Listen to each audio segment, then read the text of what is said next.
जंगल में टूनी चिड़िया और कालू ने बकरियां पालने का काम इकट्ठे शुरू किया। वो ये बकरियां जंगल में मौजूद मार्केट में बेचकर वो पैसे कमा रहे थे। कालू और चिड़िया का घर इन्हीं बकरियों के कारण अच्छा चल रहा था। कालू ने भी पक्का घर बना रखा था। समय इसी तरह से ही बीतने लगा कि एक रात जंगल में डाइन आ गई। ये पिछले जंगल तो खाने को मांस खत्म हो गया। मुझे पूरी आशा है कि इस जंगल में मुझे मांस जरूर मिलेगा। चलो चल के मांस ढूंढती हूँ। डाइन वहाँ से मांस ढूंढते ढूंढते कालू और टूनी चिड़िया के बकरियों के बाड़े में चली जाती है। हा हा हा हा हा हा हा हा हा हा हा हा हा। क्या बात है, इस जंगल में तो मजा आएगा रहने का। ये बकरियां भी कितनी मोटी ताजी हैं। मेरा एक हफ्ता तो इस जंगल में बगैर चिंता के बीत जाएगा। हा हा हा हा हा हा हा हा हा हा हा। ये कहकर डाइन एक बकरी उठाकर अपने साथ ले जाती है और दूर जाकर इस बकरी को चीर फाड़ देती है और मजे मजे से खाने लगती है। उधर जंगल में सुबह सवेरे जब कालू और चिड़िया बाड़े में पहुंचते हैं तो एक बकरी को ना पाकर बहुत चिंतित हो जाते हैं। चिड़िया देखो देखो, हमारे बाड़े में बकरियां कम कम सी लग रही हैं। मैं तो अनपढ़ पक्षी हूँ, तुम ही इनकी गिनती करके बताओ मुझे। हाँ कालू, हमारे बाड़े में एक बकरी गायब है। हाय भगवान, हम दोनों तो धूप में सारा दिन बकरियां चरा चरा के जलील हो जाते हैं और कमीना चोर हमारी बकरी उठा कर ले गया। जरा मिल तो ले मुझे, इसके मैं दांत तोड़ दूंगा। कालू भाई कोई बात नहीं, भगवान हमें और दे देंगे। चलो जल्दी चलो, बकरियां भूखी हैं। कालू और चिड़िया बकरियां चराने के लिए निकल जाते हैं और सारा दिन बकरियां चराते हैं। रात को बाड़े में बकरियां बंद करके अपने अपने घरों को चले जाते हैं। इसी रात फिर डाइन आ जाती है। इन बकरियों का मांस बहुत स्वादिष्ट है। कल को बड़ा मजा आया था इन बकरियों का मांस खाते हुए, लेकिन ये बकरी तो बड़ी है मुझसे ये पूरी बकरी नहीं खाई जाएगी। इस तरह करती हूँ कि जंगल में एक मांस की दुकान किराए पर ले लेती हूँ। आधा मांस खुद खा लूंगी और आधा मांस बेच दूंगी। डाइन आज फिर एक और बकरी उठाकर ले जाती है। इस तरह सुबह हो जाती है। चिड़िया और कालू फिर बकरियों की गिनती करते हैं तो फिर एक बकरी गायब होती है। कालू भाई ये काम तो बहुत खराब है।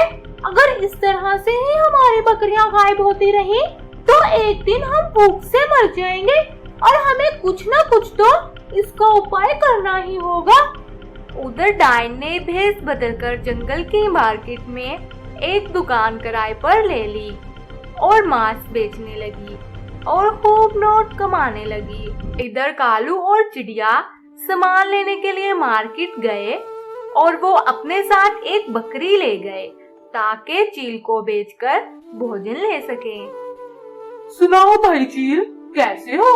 काम धंधा कैसे चल रहा है? क्या बताऊं यार, जब से साथ वाली दुकान खुली है मेरा धंधा तो बंद ही हो गया है और ग्राहक भी अलग से ही नखरे करते हैं।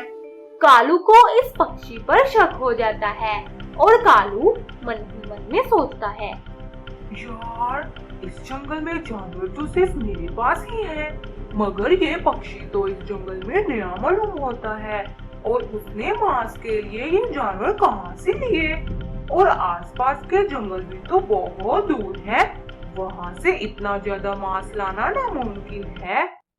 कालू तुम क्या सोचो में गुम हो गए? खैर तो है ना, चील को बकरी दे के पैसे लो, हमें घर का सामान लेना है और बकरियां भी भूखी हैं, उनको भी चारा डालना है। हाँ चिड़िया तुम सही कह रही हो। चील भाई जल्दी से पैसे दो, हमें बड़े काम है घर में।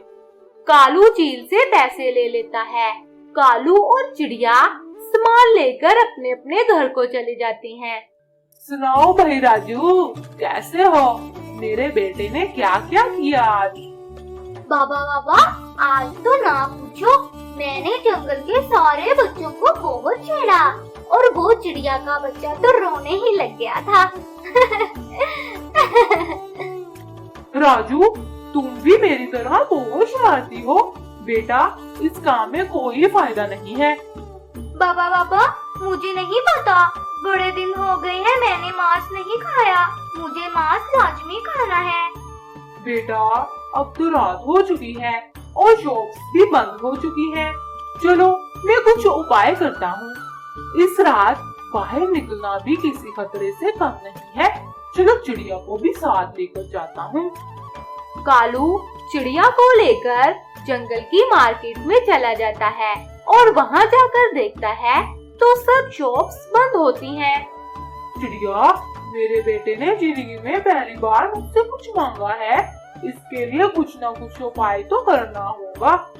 कालू ये देखता है कि सब शॉप्स की लाइट्स बंद होती हैं, लेकिन एक दुकान की लाइट अभी भी चल रही होती है। कालू जब एक सुराख से अंदर देखता है तो हाय, कितना मजा आ रहा है। ये जंगल तो मुझे भा गया है। ये बकरियां कितनी स्वादिष्ट हैं। कालू को ये देखकर गुस्सा आ जाता है और चिड़िया को कुछ बताए बगैर ही अंदर चला जाता है। ओ गंदी आंखों वाली डायन, मैं तुम्हारा मुंह तोड़ दूंगा। तुम्हारी जरूरत कैसे हुई मेरी बकरियां खाने की? मैं तुझे नहीं छोड़ूंगी, आज तुझे खा जाऊंगी। ये कहकर डायन कालू पर हमला करने ही वाली होती है कि चिड़िया इस पर डॉक्टर तोताराम का बताया हुआ मंत्र पढ़कर फूंक देती है।